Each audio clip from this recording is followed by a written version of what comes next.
ইযা যুলজিলাতিল আরদু জিলজালাহা ওয়া আখরাজাতিল আরদু আসকালাহা ওয়া ক্বালাল ইনসানু মা লাহা ইয়াওমা ইযিন তুহাদ্দিসু আখবারাহা। तमाम দুনিয়ার মাটির ভিতরে আল্লাহ যা কিছু সৃষ্টি করে রেখেছেন তা একদিন আল্লাহ বার করে দেবেন।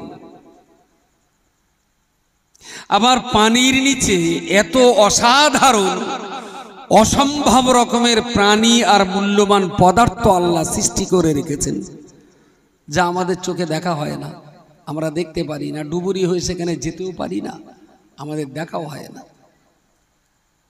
আপনি আসমান জমিনের ভিতরে এবং বাইরে যা কিছু আল্লাহ সৃষ্টি করেছেন এই সৃষ্টির ভিতরে একটা ছোট্ট উনকি পিঁপড়ে বা মৌমাছি আপনার কি মনে হয় যে আল্লাহ বিনা কারণে সৃষ্টি করেছে, যে এটার দরকার ছিল না, আল্লাহ অযথা অপ্রয়োজনে এটাকে সৃষ্টি করেছেন?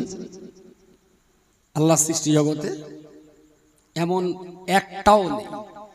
যা কিছু আল্লাহ সৃষ্টি করেছেন সমস্ত সৃষ্টি এ জগতের জন্য অবশ্যই কল্যাণকর, ক্ষতি করার জন্য আল্লাহ কিছু সৃষ্টি করেননি। জগতের কল্যাণ, মানব জাতির কল্যাণ, মানব জাতির উন্নয়নে আল্লাহ পৃথিবীতে যা কিছু সৃষ্টি করেছেন সবটাই গুরুত্বপূর্ণ, প্রত্যেকটাই গুরুত্বপূর্ণ। আমাদের জ্ঞান কম, বুদ্ধি কম, গবেষণা কম, ভাবনা চিন্তা কম, তাই হয়তো মনে হয় গোপ্রসাবটা কামড়ে বৌমাটা মরে গেল, গোপ্রসাবটা সৃষ্টি না করলে বোধহয় ভালো হতো, তাই না? কিন্তু সত্যি সত্যি পৃথিবীতে যদি বিষাক্ত সাপ না থাকে মানুষ কি বাঁচবে? মানুষ বাঁচবে না। পৃথিবীতে যদি ভয়ঙ্কর ভয়ঙ্কর বিষাক্ত সাপগুলো যদি পৃথিবীতে না বাঁচে মানুষ বাঁচবে না।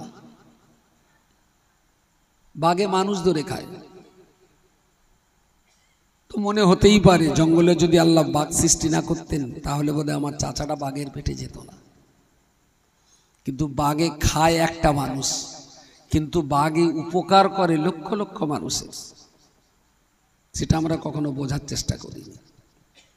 তো এই সৃষ্টি জগতের ভিতরে যা কিছু আছে সমস্ত সৃষ্টি অবশ্যই এই জগতের জন্য অত্যন্ত কল্যাণকর। হয়তো বলবেন শুয়োরের বাচ্চাটার কি দরকার ছিল? শুয়োরের বাচ্চা শুয়োর, সে বাচ্চা সরোক আর বড় সরোক, পৃথিবীতে ওটার কি দরকার নেই? মাথা এইবার থেমে গেছে। শুয়োরের দরকার? হ্যাঁ আচ্ছা, শুয়োরের গোশত খাওয়া হারাম, খাওয়া হারাম, কুকুরের গোশত খাওয়া হারাম, কিন্তু কুকুর উপকার করে না? কুকুর প্রচুর উপকার করে। তো যার কাছ থেকে আল্লাহ যেমন উপকার নেওয়ার পদ্ধতি দিয়েছেন সেই প্রাণী আমাদের তেমন উপকার করে।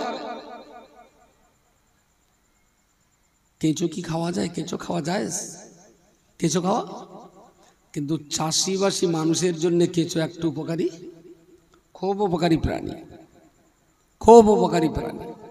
অতিরিক্ত সার বিষ পয়জন ব্যবহার করার কারণে মাটিতে কেঁচোর পরিমাণটাও কমে গেছে। বিষাক্ত পয়জন ব্যবহার করলে ওরা মরে যায়। কেঁচোর কাজই হলো নিচের মাটি উপরে তুলে দেওয়া। এতে হয় কি, ওই মাটিগুলোতে জৈবিক ক্ষমতা অনেক অনেক বেশি থাকে, অনেক বেশি থাকে। তো কেঁচো একটা উপকারী প্রাণী কিন্তু খাওয়া হারাম। শুয়োর একটা উপকারী প্রাণী কিন্তু খাওয়া হারাম। আমি বললে এক্ষুনি চড়াত করে উঠবে। শুয়োরের কিছু দেহের অংশ থেকে এমন কঠিন রোগের ঔষধ তৈরি হয় যা মানুষের জন্য জীবনদায়ী ঔষধ হিসেবে কাজে লাগে। মৌমাছি কামড়ালি না বিরাট জ্বালা করে, আর মনে হয় দেশের মৌচাকগুলো আগুন ধরিয়ে দিলে ভালো হয় যখন কামড়ায় জ্বালা করে। কিন্তু মৌমাছি আপনার কত বড় বন্ধু এটা আপনার হয়তো পড়া হয়নি। আমি বলছি আপনি একটাবারের জন্য আল্লাহর এই জগৎটাকে নিয়ে ভাবতে শিখুন। জগৎকে নিয়ে গরু না ভাবতে পারে, ছাগল না ভাবতে পারে, হাঁস মুরগি না ভাবতে পারে, উট ভেড়া দুম্বা তারা দুনিয়াকে নিয়ে না ভাবতে পারে, কিন্তু মানুষকে তো আল্লাহ আশরাফুল মাখলুকাত করে সৃষ্টি করেছেন, এই মানুষ কেন খোদার সৃষ্টিকে নিয়ে ভাববে না? কিন্তু দুর্ভাগ্যজনকভাবে দিনের অর্ধেক টাইম যায় খৈনি ডলতি ডলতি, তো খোদার দুনিয়া নিয়ে ভাববো কখন? খোদার দুনিয়া জগৎটা নিয়ে ভাবার টাইম আমাদের নেই। আমার আল্লাহ পাক রব্বুল আলামিন কোরআন শরীফে পরিষ্কার করে বলেছেন, আফা হাসিবিতুম আন্নামা খালাকনাকুম আবাসা, এই পৃথিবীর মনুষ্য জাতি আমি আল্লাহ তোমাদিগের কাছে জানতে চাইছি, তোমাদের কাছে জিজ্ঞেস করছি, আফা হাসিবিতুম আন্নামা খালাকনাকুম আবাসা, তোমরা কি এটাই ধারণা করেছো যে আমি আল্লাহ বিনা কারণে অপ্রয়োজনীয় উদ্দেশ্যবিহীনভাবেই তোমাদিগকে সৃষ্টি করেছি? না রে বান্দা, না না, আমি আল্লাহ পাক রব্বুল আলামিন উদ্দেশ্যবিহীনভাবে সৃষ্টি করিনি, বিনা কারণে তোমাদের সৃষ্টি করিনি। গোটা সৃষ্টি জগতের ভিতরে যা কিছু আল্লাহ সৃষ্টি করেছেন কোনোটাই তো আল্লাহ বিনা কারণে সৃষ্টি করেননি। তাহলে মানুষ হলো সৃষ্টি জগতের সেরা, সৃষ্টি জগতের ভিতরে যাকে সেরা প্রাণীর মর্যাদা আল্লাহ দিয়েছেন, সেই সেরা প্রাণী কখনো বিনা কারণে হতে পারে না। কুকুর, বিড়াল, হাঁস, মুরগি, গরু, ছাগল, বাঘ, সিংহ, হাঙর, কুমির, ডলফিন এরা যদি বিনা কারণে সৃষ্টি না হয়, তা আমাকে তো আল্লাহ সৃষ্টি জগতের বাদশা বানিয়েছেন। মানুষ মানুষ সৃষ্টি জগতের রাজা, প্রত্যেকটা মানুষ গোটা প্রাণী জগতের কাছে এদের রাজার মতো মর্যাদা। দেখুন প্রাণী জগতে যা যা আছে সবার উপরে কিন্তু মাতব্বরি ফলাচ্ছে, সবার উপরে মাতব্বরি ফলাচ্ছে। কোন প্রাণী কখনো আমার বিরুদ্ধে কোর্টে থানায় মামলা দায়ের করেনি। ইচ্ছা হলো দামড়া গরুটাতে নাঙল চষে নিলেন, মনে হলো বয়স হয়ে গেছে কোরবানি করে জবাই করতে খেয়ে নিলেন। ওই গরুর বাপ মা বা ছেলে পিলে কেউ আপনার বিরুদ্ধে কেস করেছে? কেস করেনি। হাঁস মুরগি যখন যা মনে করছেন তাই তো খাচ্ছেন, যা মনে করছেন। ইচ্ছা করছেন তো মাটিতে গর্ত করে আগুন জ্বালাচ্ছেন চুলো, আবার ইচ্ছা করলেন তো বড় গর্ত করে মাছ চাষ হবে পুকুর, ইচ্ছা করলেন তো গাছের ফল খেয়ে বেশ আরাম হচ্ছে, ফলটা হয়ে গেল তো বেঁচে দে, কাঠকুটনে চুলে জাল দিলেন, ঘরের দরজা জানলা করলেন। এই যে জগৎটাকে আপনি আপনার খোশ মেজাজে কাজে লাগাচ্ছেন, কোনোদিন জগতের কেউ আপনার সঙ্গে বিরোধিতা করেছে? হ্যাঁ, আমার জমিতে আম গাছ কাটতে গেলে কাটতে আসলে আমি তো ছেড়ে দেবো না, এটা আলাদা প্রশ্ন। কিন্তু জগৎ সংসারে যা কিছু আল্লাহ সৃষ্টি করেছেন সমস্ত জায়গায় আপনি স্বাধীনভাবে মাতব্বরি করছেন, এবং এই মাতব্বরি করার পাওয়ারটা কার দেওয়া? 2024-এ বিজেপি আসার দরকার আছে, আরএসএস আসুক আর মুসলমান ধরে একটু কূপকে শেষ করুন। এখন একজন আল্লাহ বলতে চান, তখন যখন কোপানি শুরু হবে না, তখন পাশায় বাঁশ দিয়ে গোষ্ঠী সমেত আল্লাহর নাম নেবে। বুঝতে পারেননি কি বলেছি? আমার কথা বোঝা গেছে? মানুষ স্বস্তি অবস্থায় আল্লাহর নাম যতটা নাই, বিপদে পড়লে বেচারা তকবির দিলে, জিন্দাবাদটা দিলে, তারা জোর হলো, এক্ষুনি যদি হুড়ুম দাঁড়াম করে চড়কা পড়ে, তারপর যদি তকবির দেওয়া হয়, তকবিরকে আসতে হবে? তকবির পাশা হয় বাঁশ দিয়ে, তখন আল্লাহু আকবার বলবো। মুসলমানের আল্লাহ বিপদ বলে এমনি দেয় না, এরা যদি সুখ শান্তির সময় আল্লাহর নামটা নেয় তাহলে আর আল্লাহ বিপদটা দেয় না। যখন আল্লাহ বলা বন্ধ হয় মুসলমানের জবানে, তখনই আল্লাহ বিপদ দিয়ে ওর জবান থেকে আল্লাহ শব্দটা বার করে নেবেন। একটু সবাই মিলে একটু জোরে আওয়াজে সুবহানাল্লাহ বলেন দিন, আরো একবার বলুন সুবহানাল্লাহ। এখনো জিভে প্যারালিসিস হয়নি, এখনো ঠোঁট সচল আছে, এখনো সুবহানাল্লাহ বলার মতো গায়ে ক্ষমতা আছে। একদিন ক্ষমতা থাকবে, ঠোঁট থাকবে, জবান থাকবে, কিন্তু সুবহানাল্লাহ বললে আরএসএস এর লোক ধরে জিভ কেটে দেবে। সামনে একটা দিন এরকম আসছে যেদিন ধরে জিভ কেটে দেবে, সেই দিন বুঝবেন যে আর একবারও জীবনের মতো সুবহানাল্লাহ বলার সুযোগ থাকবে না। তো যে কটা দিন সুযোগ আছে, খুব অসুবিধা হচ্ছে পায়, একটু হেলান দিয়ে বসেন না, ওই দেয়ালের ধারে যান। বুড়ো মানুষ আর কি করা যাবে, সারাদিন খাটাখাটনি করা দেহ। যাক, তো এই জগৎ সংসারে আল্লাহ সৃষ্টি করা যা কিছু আছে সবার উপরে মাতব্বরি ফলিয়েছি আমরা। আর এই জগৎ অম্লান বদনে মেনে নিয়েছে। মানুষের বিরুদ্ধে কারোর কোনো অভিযোগ নেই। দেখুন সকালবেলা কচি কাঁদছে, দুধ নেই, গিন্নি আপনার বললো শিগগিরই বাছুরটা ছেড়ে দিয়ে একটুখানি গাই দুই নিতে হবে। বাছুরটা ছেড়ে দিলেন, বেশ বাঁট টানতে টানতে যেই বাঁটে দুধ এসে গেল মোটা মোটা, তখন বাছুরটা বেঁধে রেখে দুধগুলো আপনি দুয়ে নিলেন। ওর বাঁটে যে দুধ এসেছিল কার জন্যে? বাছুরির জন্য। তো বাছুর দিয়ে দুধ পানিয়ে নিলেন, যেই বাঁট পানিয়ে গেল তখন বাছুর বেঁধে গেলে দুধগুলো বৌমার ছেলেটা দেখাওয়ালেন। গরু কোনোদিন আপনার বিরুদ্ধে অভিযোগ করেছে যে আমার কচির দুধ তোমরা খাচ্ছ কেন? আচ্ছা, পরের চালানে বৌমার যখন আবার ছেলে হয়েছে, ওই গাই গরু কোনোদিন এসে বলেছে আমার দুধ তো বৌমার দিলে, এবার তোমার বৌমার দুধেরটা আমার বাছুরটার দাও। কোনোদিন কোনো গাই গরু আপনার কাছে দুধ চেয়েছে? দুধ চাওয়ার ক্ষমতাও নেই, তার অধিকারও নেই। কারণ তার উপরে মাতব্বরি ফলাবার অধিকার আল্লাহ মানুষকে দিয়েছে। মানুষই সবার উপরে মাতব্বরি ফলাবে, কিন্তু জগৎ সংসারের মানুষ ছাড়া অন্য কোন সৃষ্টি জগৎ মানুষের উপরে মাতব্বরি ফলাতে পারবে না।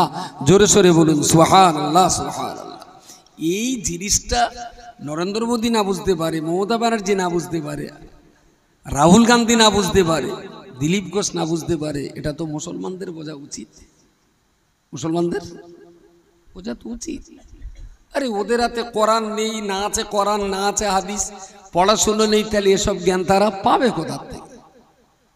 যদি কোরআন প্রথম থেকে শেষ পর্যন্ত বুঝে পড়বেন কেউ, তবে তো তিনি বুঝবেন যেই জগৎ সংসারে মানুষের মাতব্বরি আল্লাহ কতটা দিয়েছেন। আমার আল্লাহ পাক রব্বুল আলামিন কোরআন শরীফের পরের অংশে বলেছেন, বান্দারে ওয়ান্নাকুম ইলাইনা লা তুরজাউন, তোমরা কি এটাই মনে করেছো আমি আল্লাহ পাক তোমাদের বিনা কারণে সৃষ্টি করেছি, উদ্দেশ্যবিহীন সৃষ্টি করেছি? না না, তা কখনোই হতে পারে না। আবার পরক্ষণে আবার আল্লাহ জিজ্ঞেস করলেন, তোমরা কি এটাই ধারণা করেছো যে আমি আল্লাহর সেই দরবারে, বিচারের রাজ দরবারে আমি আল্লাহ যেদিন আহকামুল হাকিমিন হিসাবে যেদিন বিচার করব, সেই দিনে বান্দা তোমাদিগকে আমার দরবারে কি হাজির হতে হবে না? আল্লাহ তো এখন যেন অন্য সেন্সে নেবেন না, ঠিক এই মুহূর্তে আল্লাহ বিচারকের ভূমিকায় নেই। নামাজ কাজা করলেই আল্লাহ কারুর ধরে এখন জাহান্নামে দিচ্ছে, জাহান্নামে দিচ্ছেন না। নামাজ পড়লেই কারুর ধরে কি আল্লাহ জান্নাতে দিচ্ছেন? তাহলে মানুষ যার ইচ্ছা ভালো কাজ করার সে ভালো করেই যাচ্ছে, যার ইচ্ছা খারাপ করার সে খারাপ করছে। কখনো ভালো লোকে সে একটু খারাপ করে যাচ্ছে, কখনো খারাপ লোকে একটু দুটো ভালো কাজও করে যাচ্ছে। আল্লাহ কিন্তু এক্ষুনি বিচারকের ভূমিকায় নয়, তিনি সৃষ্টিকর্তা হিসাবে সৃষ্টি জীবের যাবতীয় চাহিদা পূরণ করেই যাচ্ছেন। সুবহানাল্লাহ, সুবহানাল্লাহ। যার যা লাগে আল্লাহকে ডাকলেও পাবে, আল্লাহকে না ডাকলেও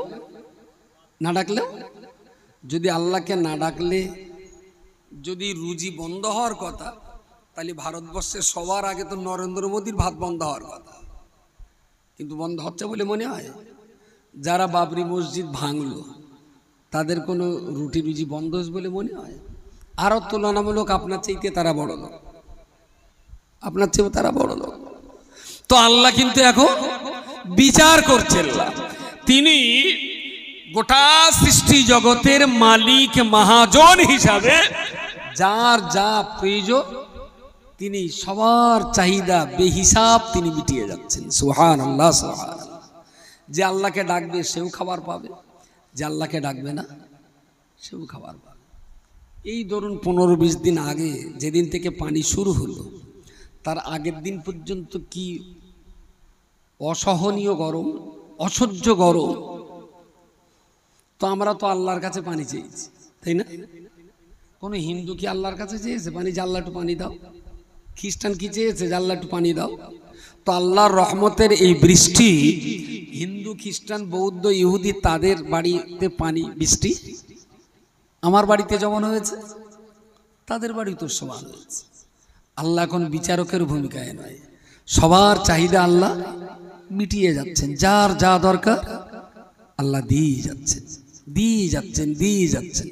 আচ্ছা, এই যে একেবারেই বেহিসাব দিয়ে যাচ্ছে, মুদাম দিয়ে যাচ্ছে, এই যে দেওয়াটার কোনো হিসাব হবে না? হিসাব হিসাব কিন্তু একটা দিন হবে। মাস্টার পড়াচ্ছে মানে পরীক্ষা একদিন, পরীক্ষা একদিন অবশ্যই হবে। পৃথিবীতে এমন কোন গাধা মাস্টার নেই যে সারা জীবন শুধু পড়াবে, কোনোদিন পরীক্ষা নেবে না, এরকম কোনো মাস্টার নেই। তা যদি কোন একটা প্রাইভেট মাস্টারের কাছে দেবেন, 10টা বাচ্চা পড়ে, ও মাস্টারও বাচ্চাদের বোঝার জন্য প্রাইভেট ভাবে বাচ্চাদের পরীক্ষা নেয়, আর স্কুলে তো বটেই বটে। আমার আল্লাহ পাক রব্বুল আলামিন কোরআন শরীফের ভিতরে পরিষ্কার করে বলেছেন, কুলিল্লাহুম্মা মালিকাল মুলক তুতিল মুলকা মান তাশাউ ওয়া তানজিউল মুলকা মিম্মান তাশা। ও নবী মুহাম্মদুর রাসূলুল্লাহ সাল্লাল্লাহু আলাইহি ওয়াসাল্লাম, আপনি পরিষ্কার করে বলে দিন, আল্লাহুম্মা মালিকাল মুলক, আমার আল্লাহ তিনি হলেন গোটা সৃষ্টি জানে, সৃষ্টি জগতের একমাত্র মালিক আমার আল্লাহ। তো উতিল মুলকা মান তাশা, আল্লাহ যখন যার ইচ্ছা করেন এই দুনিয়ার কিছু অংশের মাতব্বরির দায়িত্ব তাকেই দিয়ে থাকেন। 2024-এর লোকসভা ইলেকশন রানিং শুরু হয়েছে, এখনো চলছে। আমাদের এখানে বোধহয় আমাদের ভোট কবে? 1 জুন, 1 জুন। তার মানে আমাদের সবার শেষে বলে আর 4 তারিখে রেজাল্ট হবে। দিল্লির মসনদে আবার কারা বসবে তা মোটামুটি অনেক জায়গায় ভোট দেওয়া হয়ে গেছে, অনেক জায়গায় হবে। আবার আমাদেরও 1 তারিখে 1 জুন ভোট হয়ে গেল, 4 তারিখে গোনাগাথা হবে। এবারে আগামী সময়, আগামী দিনে কারা বসবে তারা 4 তারিখেই ঘোষণা হবে। আচ্ছা, 4 তারিখের পর দিল্লির আসনে কারা কারা বসবেন এটা কি আল্লাহ আজকে জানে? আজকে কি আল্লাহ জানে? এত ঘোর লেগে যাচ্ছে, এখনো তো ভোট বাকি, রেজাল্ট আউট হয়নি। এখন যদি বলি যে আল্লাহ কি জানেন যে 4 তারিখের পরে কারা ক্ষমতায় আসবেন? জানে? এটা ঘোর লাগাবে না হচ্ছে কেন? 2-1 আমার মাথা নেড়ে ফেলেছে। আল্লাহ অতীত, ভবিষ্যৎ, বর্তমানের সব সংবাদ আল্লাহর কাছে আছে। ভবিষ্যতের কবে কোথায় কি ঘটবে সব আল্লাহ, সবই তো তাঁরই, তিনি জানবেন না তো কে জানবে? অবশ্যই। তো যিনি ক্ষমতায় আসবেন পিএম হয়ে, প্রধানমন্ত্রী হয়ে, সেটা তো আল্লাহ অবশ্যই জানেন। শুধু তাই নয়, আসলে পৃথিবীর এক একটা জমিনের টুকরার মর্যাদা আল্লাহ যাকে বসাবেন তিনিই বসবেন। দুনিয়ার মালিকটা কেডা? তাই জমির মালিক যদি আমি হই, যার চাষ করতে দেবো সেইটি চাষ করবে। আমি যদি জমির মালিক হই তাহলে কখনো আপনার দিতে পারি, কখনো আরেকজনের দিতে পারি, কখনো আরেকজনের দিতে পারি।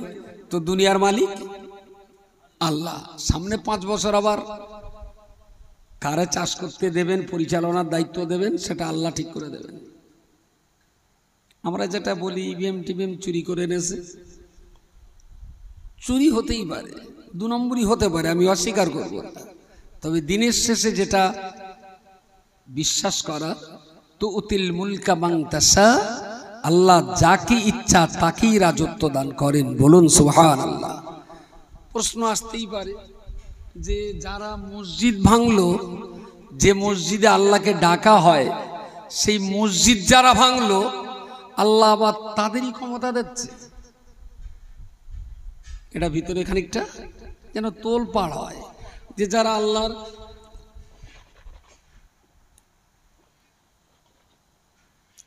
এত দুশ্মন, এত শত্রু, দিনের এত ক্ষতি করে, মসজিদ ভাঙে, কোরআনের বিরুদ্ধে যারা সংগ্রাম করে, আল্লাহ আবার তাদেরই মাতব্বরি দেবে?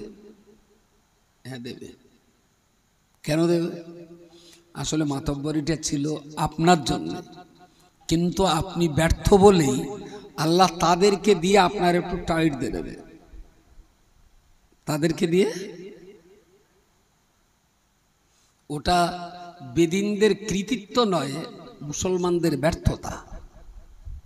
মুসলমানদের ওরা যে খুব ভালো বলে আল্লাহ ওদের দেশে, তা নয়। আসলে আমরা ভালো হতে পারিনি, তাই আমাদেরকে বিপদে ফেলে সেলাইরান দিয়ে টাইট দিয়ে ভালো করার জন্যই আল্লাহ জালেম সরকারকে দিয়ে মুসলমানদের শেষ করে দেবে। কিন্তু নতুন কথা না। তো ঘরে তসবি টিপে আর তাহাজ্জুদের নামাজ পড়ে ডুকরে ডুকরে কেঁদে কেঁদে এই সমস্যার সমাধান হবে না। রব্বুল আলামিন আল্লাহ ওই আয়াতের পরক্ষণেই তিনি বলে দিয়েছেন, ওয়াতানজিউল মুলকা মিম্মান তাশাউ। আবার আমি আল্লাহ পরিষ্কার করে বলছি, দুনিয়াতে গতকাল যাকে রাজত্ব দিয়েছিলাম, যখন যার ইচ্ছা করব আমি আল্লাহ তার রাজত্বকে ছিনিয়ে নিতে পারি, দিতেও পারি, কেড়েও নিতে পারি। তাম দুনিয়াটা তো মালিকানা সত্ত্ব আল্লাহর। এক এক টুকরোকে আল্লাহ এক এক সময় এক একজনকে বসিয়ে দেন। আবার যখন যার ইচ্ছা, যখন আল্লাহ যেটা ইচ্ছা করেন কাউকে দেন, আবার কারো কাছ থেকে কেড়েও নেন। অতাংশিউ, তাকে রাজপ্রাসাদ থেকে বহিষ্কার করে দেন, যাকে ইচ্ছা করেন তাকে। রব্বুল আলামিন আল্লাহ তৃতীয় নম্বরে বলেছেন, ওয়া তুইজ্জু মান তাশাউ ওয়া তুযিল্লু মান তাশাউ। ও বান্দা বলে রাখো না, আল্লাহ যাকে ইচ্ছা করবেন তাকে সম্মান দান করে সম্মানিত করবেন। আবার আমার আল্লাহ যাকে ইচ্ছা করবেন সম্মানের রাজমুকুট খুলে নিয়ে অবশ্যই আল্লাহ বেইজ্জতির জায়গায় দাঁড় করিয়ে দেবেন। তুইজ্জু মান তাশাউ ওয়া তুযিল্লু মান তাশাউ। যাকে ইচ্ছা করবেন তো সম্মান দেবেন, আবার যার ইচ্ছা করবেন আল্লাহ তার কাছ থেকে সম্মান সিজ করে নেবেন। একটু যদি জ্ঞানের দৃষ্টিতে, একটু যদি বিবেকের দৃষ্টি দিয়ে চারিদিকে তাকিয়ে দেখেন, দেখবেন 20 বছর আগে যাদের খুব সম্মান ছিল আজকে আর তাদের সম্মান নেই। আবার আজকে যারা খুব সম্মানিত সমাজে মাথা তুলে দাঁড়িয়েছেন, 15 বছর পরে তাদের সেই সম্মান নাও থাকতে পারে। রাত্রে যে লোকটা বিরাট সম্মানী, পরের দিন সকালে সেই লোকটা বিরাট বেইজ্জতি। হয় না এরকম? হয়। আসলে এসব কিছুর চাবিকাঠি আল্লাহর হাত, আল্লাহর হাত। তো উতিল মুলকা মান তাশা ওয়া তানজিউল মুলকা মিম্মান তাশা ওয়া তুইজ্জু মান তাশা ওয়া তুযিল্লু মান তাশা। করা হয়েছে চারটে। রব্বুল আলামিন আল্লাহ কোরআন শরীফে বলেছেন, তুলিজুল লাইলা ফিন নাহারি ওয়া তুলিজুন নাহারা ফিল লাইল। বান্দা মনে রাখো, তুলিজুল লাইলা ফিন নাহারি, আমি আল্লাহ পাক রব্বুল আলামিন দিনের পরে রাতকে আনয়ন করি। আবার অতুলিজুন নাহারা ফিল লাইলি অতুলিজুন নাহারা ফিল লাইলি, রাতের পরে যখন দিনকে আনয়ন করি, আবার দিনের পরে আমি আল্লাহ রাতকে আনয়ন করি। এ ক্ষমতা পৃথিবীর কোনো মানুষের হতে পারে না, এ ক্ষমতা পৃথিবীর কোনো প্রাণী জগতের হতে পারে না। তাম দুনিয়ার মানুষ চেষ্টা করেও সূর্যের গতিবিধি তারা পরিবর্তন ঘটাতে পারে না। তাম দুনিয়ার মানুষ চেষ্টা করেও সব শক্তি প্রয়োগ করে চাঁদের উদয় অস্ত তারা কোনোদিন পরিবর্তন ঘটাতে পারে না। মানুষ চাঁদ পর্যন্ত পৌঁছাতে পারে, কিন্তু চাঁদের গতিরোধ করার ক্ষমতা মানুষের নেই।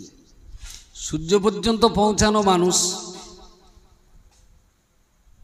পারেনি, তবে লড়াইটা চালিয়ে যাচ্ছে, কারণ মানুষ তো খুব জেদি জাত। আর যেখানে যেতে পারে না সেখানে যাওয়ার জন্য বেশি চেষ্টা, যেটা বোঝা যায় না সেটা বোঝার জন্যও বেশি চেষ্টা। কি ধরনের একটা বিষ আছে, পয়জন, পয়জনের নাম ভুলে যাচ্ছি আমি, যা কারো জানা থাকলে বলবে। তো এত এত ভয়ঙ্কর বিষাক্ত পয়জন, মানে ওই পয়জনটা হাতে লাগলে মরে যাবে, গালে লাগলে মরে যাবে, নাকে লাগলে মানুষ মরবে, এত পয়জন। এখন ওইটা টেস্ট কিরকম, নোনতা না মিষ্টি, ঝাল না টক। এখন সূচের আগায় একটুখানি ঠেকিয়ে জিভে দিয়ে টক মিষ্টি ঝাল বলার আগে মরে যাচ্ছে, টক মিষ্টি ঝাল বলার আগে মরে যাচ্ছে। বহু মানুষ মরেছে বল, কিন্তু মানুষের জেদ, ওইটার আসলে কি টেস্ট এটা বুঝতেই হবে। তুই জীবিতে মরছে তাতেও লজ্জা হলো না, তো শেষমেশ কি হলো, বহু লোক সূচির আগায় নিয়ে জিবিটাকে আর কলম নিয়ে কাগজ নিয়ে বসে আছে। এখন জিবি ঠেকিয়েছে, কলম কাগজে টাকাবার আগে শেষ, লিখতে পারি। শেষমেশ বহু মানুষের মরণের পর একজনই পারলো লিখতে, শুধু একটা এস লিখে, আর লিখতে পারি। এখন এসতে সুইট মিষ্টি হতে পারে, আবার এসতে সল্ট লবণাক্ত হতে পারে। এখন যে যা গালে দেশে ওই এস পর্যন্ত লিখে আর লিখতে পারি। এখন ওটা মিষ্টি না নোনতা আজও মানুষের জানার বাইরে, কিন্তু মানুষ সেটা নিয়েও বহু লোক মরেছে, কিন্তু জায়গা এখনো পৌঁছাতে পারিনি। তো খোদার সৃষ্টি রহস্য সব উদ্ঘাটন করার ক্ষমতা মানুষের নেই, আর হবেও না কোনো। তুলিজুল লাইলা ফিল নাহারি ওয়া তুলিজুন নাহারা ফিল লাইল, রাতের পরে দিন আর দিনের পরে রাত, এই যে আসা এবং যাওয়া, এটা চাঁদ আর সূর্যের গতি প্রকৃতির মধ্য দিয়ে যেটা ঘটছে, এই ঘটনার উপরে মাতব্বরি করার অধিকার আর ইখতিয়ার আমি আল্লাহ ছাড়া আর কারণ নেই। জোরে সোরে বলুন সুবহানাল্লাহ, একটু জোরে করে বলেন সুবহানাল্লাহ। এটা শুধু আমি আল্লাহ, আমি পারি, আর কেউ পারবে না। অতুখরিজুল হাইয়া মিনাল মাইয়িতি ওয়া তুখরিজুল মাইয়িতা মিনাল হাইয়্যি, আমার আল্লাহ পাক রব্বুল আলামিন পরের অংশে বলে দিয়েছেন, তুখরিজুল হাইয়া মিনাল মাইয়িতি, আমি আল্লাহ মৃত্যু জিনিসের ভিতরে, মরা জিনিসের ভিতর থেকে জীবন্ত জিনিসকে টেনে বার করতে পারি। অতুখরিজুল মাইয়িতা মিনাল হাইয়্যি, আবার জীবন্ত জিনিসের ভিতর থেকে আমি আল্লাহ মৃতকে বার করতে পারি। ইচ্ছা করলে জীবন্তকে মারতে পারি, মরাকে জীবন দিতে পারি, আবার মরার ভিতর থেকে জীবন্ত বার করতে পারি, আবার জীবন্তের ভিতর থেকে মরাকেও বার করতে পারি। জীবন্তর ভিতর থেকে যে মৃত প্রাণীটা বার করা হলো, আমি ইচ্ছা করলে ওই মৃতের ভিতরেও রূহ প্রদান করে আবার তাকে পুনরায় জীবন দিতে পারি। জোরে সোরে বলুন সুবহানাল্লাহ। তাহলে তুতিল মুলকা মান তাশা, আল্লাহ যাকে ইচ্ছা তাকে রাজত্ব দিতে পারেন। অতানজিউল মুলক, যাকে ইচ্ছা তার কাছ থেকে কেড়েও নিতে পারেন। তুইজ্জু মান তাশা, যাকে ইচ্ছা তাকে সম্মান দিতে পারেন। অতুজিল্লু মান তাশা, যাকে ইচ্ছা তার কাছ থেকে সম্মান কেড়ে নিতে পারেন।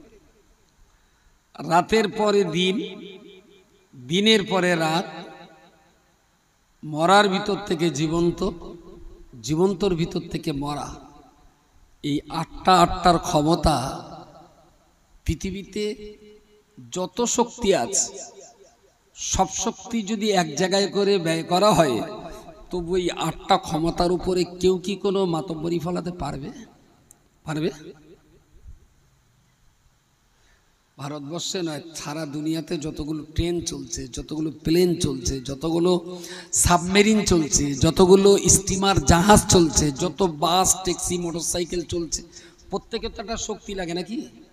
শক্তি ওই ওদের একটা কি বলে, ওরে বলা হয় হর্স পাওয়ার না কত বলে, হর্স পাওয়ার, অশ্ব শক্তি বলা হয় আমাদের দেশে, যে মোটরগুলোতে পানি তোলে। আমরা যেই কারেন্টের পাকা ঘুরছে, আলো জ্বলছে, এর পিছনে কিন্তু গোড়ায় একটা মোটর ঘুরছে, বিরাট বড় মোটর। সেটা হলদিয়া তাপবিদ্যুৎ কেন্দ্রে হতে পারে, বা সেটা বক্রেশ্বর তাপবিদ্যুৎ কেন্দ্রে হতে পারে, বা সেটা আপনার ফারাক্কা জলবিদ্যুৎ কেন্দ্রে হতে পারে। তাম দুনিয়াতে যতগুলো পাওয়ার আছে সমস্ত পাওয়ারগুলোকে জমা করে যদি সূর্যের পিছনে ব্যয় করা হয়, সূর্যের গতি কখনো 1 সেকেন্ড রোধ করার ক্ষমতা কারণ নেই। তাহলে 8টা ক্ষমতার উপরে মাতব্বরি ফলাবার ক্ষমতা যখন কারো নেই, সেই 8টা ক্ষমতা আল্লাহ আমাদেরকে বোঝালেন, আমরা বুঝলাম। এই 8টা ক্ষমতা আমাদের বুঝাবার পরে এবার আল্লাহ বললেন, ওয়াতারযুকু মান তাশাউ বিগাইরি হিসাব। সুবহানাল্লাহ বলেন। খিচুড়ি দুটো খাইয়ে নিলি হতো, হয়ে গেছে খিচুড়ি। তাহলে খিচুড়ি আমারও দাওয়াত নিন, রচবালির দাওয়াত নিয়ে একাল খেয়ে নেবেন। যার ঘুম লাগবে বাড়ি যাবে, যা 10টা থেকে ওই নিয়ে ফজর বন্ধ বকবো, খেয়ে নেবেন। তার খিদেওতে যে খুব লেগেছে তাও তো মনে হচ্ছে না। একটু ভক্তি করে বলেন সুবহানাল্লাহ। আসলে খিদে লাগেনি, খিদেও লাগেনি, তবে মনও লাগে না। সুবহানাল্লাহ, কি একটা বলতিস বলো দিন, কিছু কি হবে? লাভটাই বেই, ও তো তেতেও লাগে না, ঝালও লাগে না। সুবহানাল্লাহ বললি গাল মিষ্টিও হচ্ছে না, কিছুটা ভালো লাগে তো বলতে ভালো লাগে। সুবহানাল্লাহ বললি যদি গাল রসগোল্লার মতো মিষ্টি হতো, হিমসাগর আমের মতন যদি টেস্টি হতো, তাহলে আবার তার সুবহানাল্লাহ বলতো। আসলে কলজে পচে না একদম শেষ হয়ে গেছে।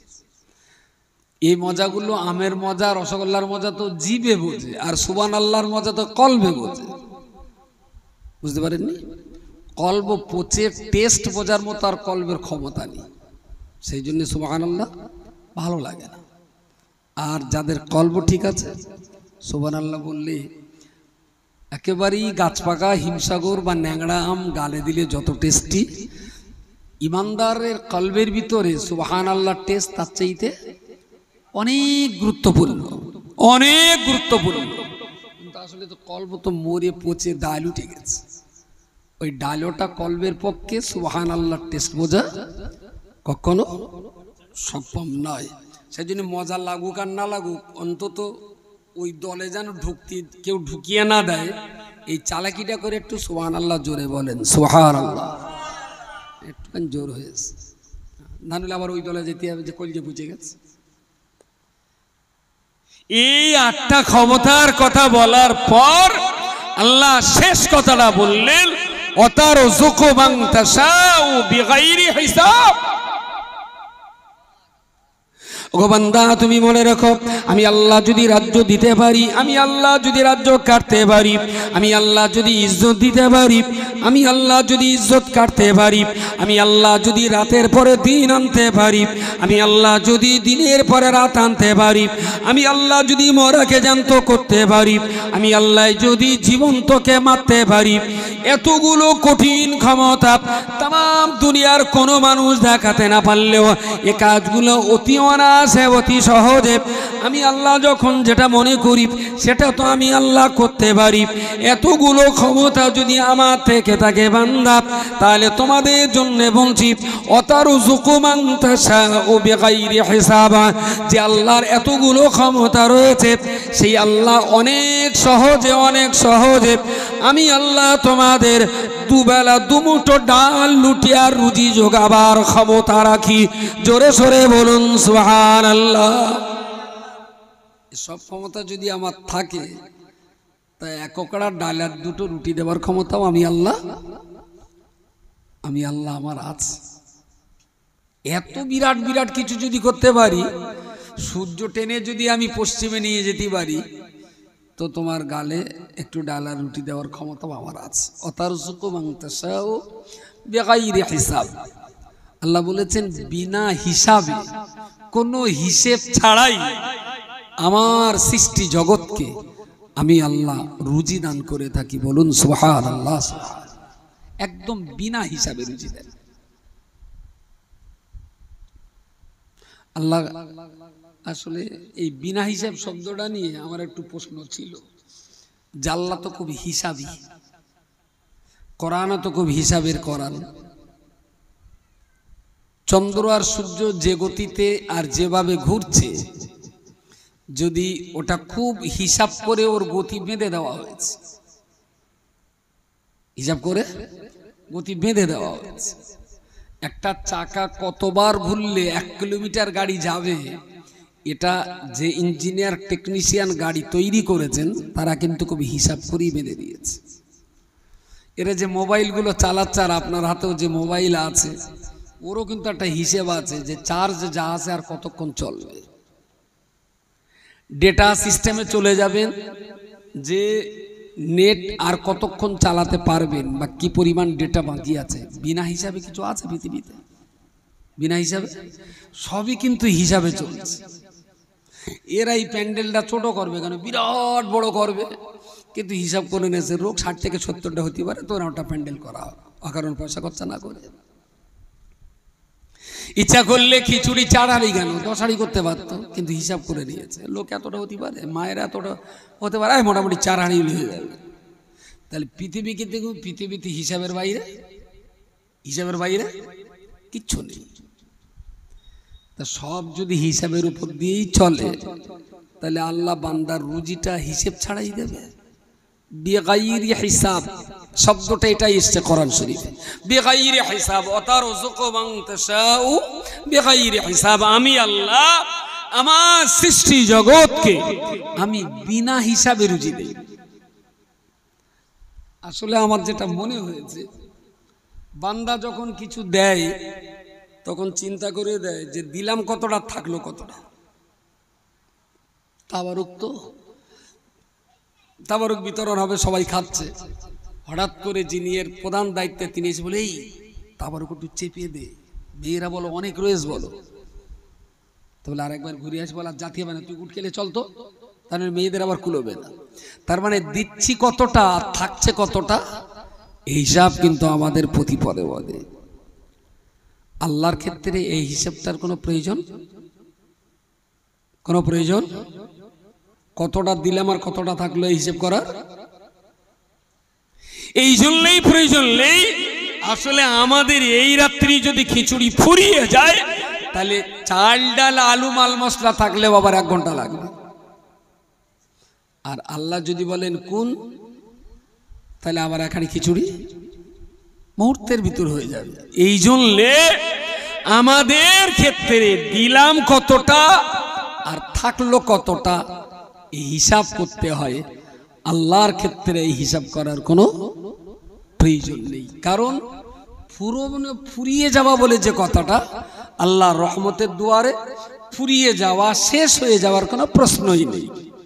যখনই আল্লাহ বলবেন কুল, তো যেটার ক্ষেত্রে বলবেন তখন সেটাই হয়ে যাবে।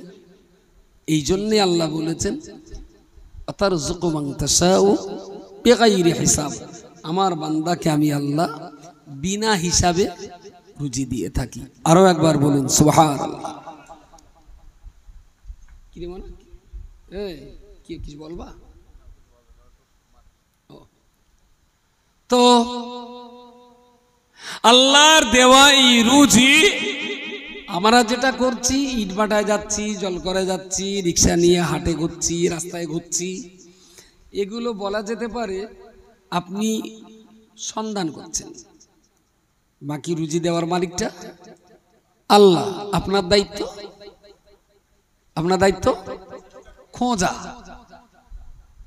খোঁজা। রুজি আপনার আছে, কিন্তু খুঁজে খেতে হবে। এই জায়গাটাতে বান্দা যদি মনে করে যে আমার রুজি আমি খেটে খাচ্ছি, তাহলে কিন্তু ফলটা ভালো হবে না। বরং আপনার উদ্দেশ্য নিয়ে এটাই থাক, দেওয়ার মালিক আল্লাহ, সন্ধান করার দায়িত্বটা আমার, সন্ধানের দায়িত্বটা আমার। মূলত রুজি দেওয়ার মালিক তিনি, আমাকে খুঁজে নিতে হবে। Very good. এখন যে আল্লাহ রুজি দিয়েছেন, সেই আল্লাহ ইচ্ছা করলে না খুঁজে তো গালের কাছে দিয়ে দিলেও তো পারতেন। গালের কাছে দিলে পারতেন না, তো এইটা তুলে দিলেন না কেন? একবারে যদি গালে গালে দিয়ে দিতেন তাহলে আরে ঝামেলাটা হতো না। ঝামেলাটা ইট ভাটায় পড়তে হতো না, পৌষ মাসের শীতে জল করে মাছ ধরে শীতে কাঁপতে হতো না, এই ছুটোছুটি দৌড়োদৌড়ি কিচ্ছু করতে হতো না। যার সেই যদি বসে বসে গালে খাবার পেয়ে যেতাম, হ্যাঁ ছুটতে হতো না। আচ্ছা, তাতে কি দুনিয়াটা বাঁচত বলে মনে হয়? দুনিয়া আল্লাহ কিয়ামতের যে দিন ঠিক করেছেন, মানুষ কিন্তু তার আগে কিয়ামত ডেকে নিত। সারাদিন যদি কাজ কাম না থাকতো, এত খেটে খুঁটে খাওয়া, এত কষ্ট মেহনত ছুটোছুটি দৌড়োদৌড়ি, তাই দুনিয়ায় শয়তানির শেষ নেই। শয়তানির শেষ নেই। কিডা কার দুপিয়ে জন্তুনে ধরে বোম্বে চলে যাচ্ছে, কত রকমের শয়তানি। আর যদি একদম বিনা কষ্টে বসে বসে যদি আল্লাহ খাওয়া দিত, তাহলে শয়তানি বললুম না, কিয়ামত আল্লাহ যেদিন দেবে তার আগে এরা নিজেরা কিয়ামত করে নিত। আল্লাহ যেটা যেভাবে আমাদেরকে দিয়েছেন, প্রত্যেকটার পিছনে উপযুক্ত কারণ আছে। যে আল্লাহ রুজি দিতে পারেন, সে আল্লাহ গালে তুলেও দিতে পারেন, কিন্তু দেননি কেন? আমাদের ভালোর জন্য। আমাদের পৃথিবীতে প্রত্যেকটা প্রাণীকে অবশ্যই মরতে হবে। কোন প্রাণী পৃথিবীতে চিরঞ্জীবী অমর হবেন না। অমর শুধু একজন, তিনি হলেন আল্লাহ, আর কিচ্ছু অমর না, আর বাকি সবাই মরবে। কিন্তু গরু ছাগলের কথা বাদই দিলাম, মানুষ কি জানে কবে মরবে? মানুষ জানে না। একটু জানিয়ে দিলে ভালো হতো না? এখন কোনো মানুষের যদি জানতো যে কাল 10টার সময় মরবে, তাহলে আজকের থেকে একটু তওবাতিল্লাহ পড়ে অন্তত একটু কাঁদা কাটা করে গুনাহগুলো ক্ষমা পাওয়ার একটা লাইন করতে পারতো, কিন্তু ওকে জানতে দেওয়া হলো না। তাতে হলো কি, ও আর তওবা পড়লো না, আচমকা 10টা স্ট্রোক করে মরে গেল, তাহলে লোকটা পাপী হয়ে গেল। তাহলে যদি মৃত্যুর তারিখটা, কারণটা, সময়টা আল্লাহ যদি একটু জানিয়ে দিতেন, সেটা ভালো হতো। বলেন কিরম মনে হচ্ছে? আসলে একটা মানুষ তওবা পড়বেন, এটা নিঃসন্দেহে আমি বলবো, মৃত্যুর আগে তওবা নসিব হওয়ার জন্য ও যদি চায় আমার সাল তারিখটা একটু জানিয়ে দাও, আল্লাহ যত বদমাইশি করি মরণের আগে অন্তত তওবা পড়ে মরবো, নিয়তটা নাই ভালো, ভেরি গুড। এখন ও তো কাল 10টায় মরবে, তো আজকের থেকে তওবাতিল্লাহ পড়ে লাইন করে নেবে। যার মরণ এখনো 30 বছর বাকি, সে কি কোনো শয়তানি আছে যে এই শয়তানিটা করবে না? বলেন বলেন। স্টেট ব্যাংকে বন্দুকের, পুলিশের বন্দুকির উপর দিকে ডাকাত করবে, পুলিশ জিজ্ঞাসা তো সাহস ভালো, তাহলে তো স্যার আমার মরণ তো 2064 সালে, স্যার তুমি গুলি করলেও তো আমি মরবো না। পৃথিবীটা কি আর শান্তি থাকতো বলে মনে হয়? শান্তি? তাহলে মানুষকে যে আল্লাহ মৃত্যুর তারিখ জানাননি, এটা আমাদের ভালোর জন্য, আমাদের শান্তি, আমাদের নিরাপত্তার জন্যই আল্লাহ এটা কাউকে জানান।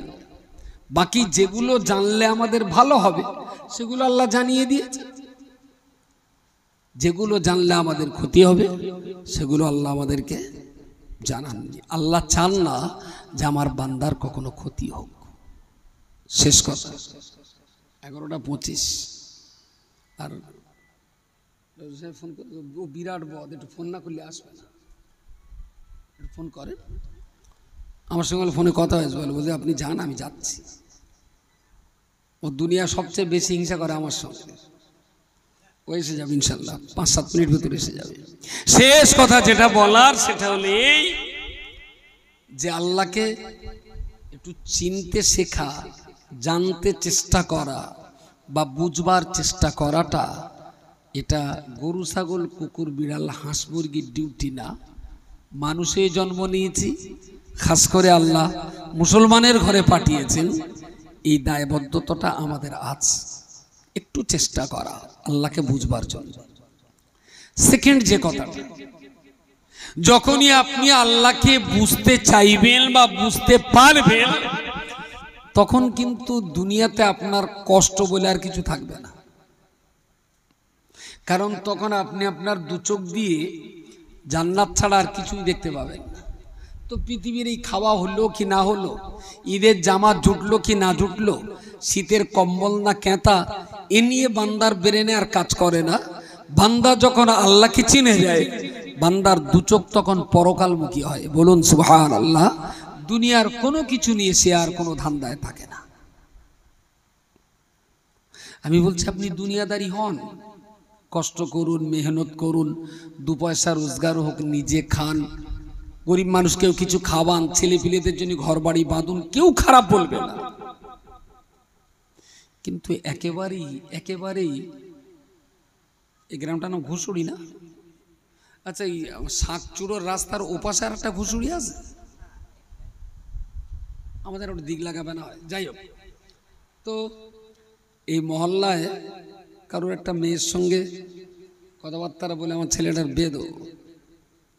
এখন বেদিতে দেখাশোনা সব হলো। মেয়ের বাপ বলল, হুজুর কতজন আসবেন? আমি বললাম, দেখ, আমি তো তোর কাছে কোনো দাবি টাবি করিনি, তোর মেয়ে আর আমার ছেলে, তো শাদি একটু বড় হবে। আর মোল সাহেবের তো কুটুমিটু থাকে না। আমি বললাম 500 লোক আসবে। তো মেয়ের বাপ তো হাই নিশেষ, 500? আমি বললাম হ্যাঁ, তোর কিচ্ছু দিতে হবে না। তাইলে তো হুজুর বিশ্বাস করেন আমার 50টা লোকের পাতে ভাত দেওয়ার ক্ষমতা নেই। তাহলে কি হবে? তাহলে বল দিন দেখি আমার লোক কুটুমগুলো।